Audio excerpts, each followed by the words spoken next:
Moist letter అని చెప్పేసి కొంతమంది 2 వీక్స్ బ్యాక్ మన ఊర్లో కూడా రవి గుప్తా ఆయన ఇంటి పైన కూడా అంటించడం జరిగింది. అది ఫేక్ లెటర్ అని చెప్పి మాకు తెలుసు. ఆల్రెడీ ఇన్వెస్టిగేషన్ జరిగింది. మా ముగ్గురిని రిమాండ్లో కూడా తీసుకెళ్ళారు. వీళ్ళు ముగ్గురు టీఆర్ఎస్ కార్యకర్తలు.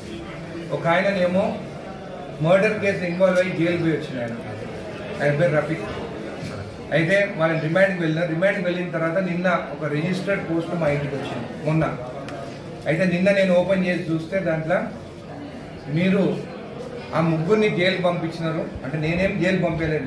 వాళ్ళ లెటర్ పెట్టింది కాబట్టి ఎక్కడైతే లెటర్ ప్రింట్ అయిందో ఆధారాలు దొరికినాయి కాబట్టి వాళ్ళు కూడా ఒప్పుకున్నారు. ఎక్కడ ప్రింట్ అయింది, షాద్నగర్ ప్రింట్ అయిన లెటర్స్.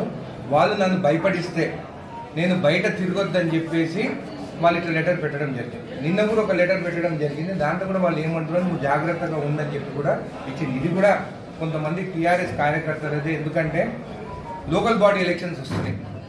మేము చేసే అభివృద్ధి పనులు కానీ ఈరోజు 4 స్కీమ్స్ ఇంప్లిమెంట్ చేస్తాం. మీరు చూస్తే మేము 99% రేషన్ కార్డ్స్ అందరికి ఇస్తున్నాం. ఇండ్లు కూడా ఎంతమంది అప్లికేషన్స్ పెట్టుకున్నారో కూడా వాళ్ళు అన్ని వెరిఫై చేసి కూడా మా అధికారులు నిన్న రాత్రి 1 వరకు పనిచేస్తారు ఈ స్కీమ్స్ ఇంప్లిమెంట్ చేసేదాన్ని. కాబట్టి వాళ్ళకి ఆ భయంతో మళ్ళీ లోకల్ బాడీస్ మేము గెలవం కదా అని చెప్పేసి ఏదో ఒక నెగిటివిటీ నా పైన తీసుకురావాలని చెప్పి అప్లికేషన్ చేస్తాం. అది కూడా నిన్న కూడా నేను చెప్పడం జరిగింది. దీంట్లో ఏమాత్రం మాజీ ఎమ్మెల్యే లక్ష్మారెడ్డి చేయలేదు.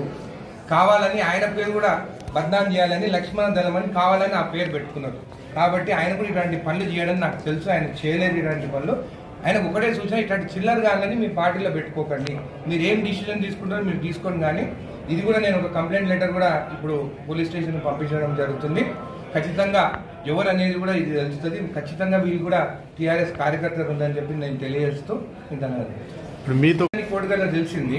దాంట్లో కూడా ఆయన పేరు మీద ఏమన్నా రాసినా నువ్వు ఇళ్ళకి పైసలు అడిగిన అది అంటే అది కూడా నేను విచారిస్తాను. నిజంగా నేను ఏమన్నా ఇళ్ళకి ఏమన్నా, ఎందుకంటే డబుల్ బెడ్రూమ్ ఇస్తాను కదా నేను ఎప్పుడు చెప్తున్నాను, ₹1 కూడా ఒక్కరి దగ్గర కూడా తీసుకోవద్దు మీరు అని చెప్పి ఆ విషయంలో దాంట్లో రాయడం జరిగింది. అది కూడా నేను కూడా ఎంక్వైరీ చేస్తాను.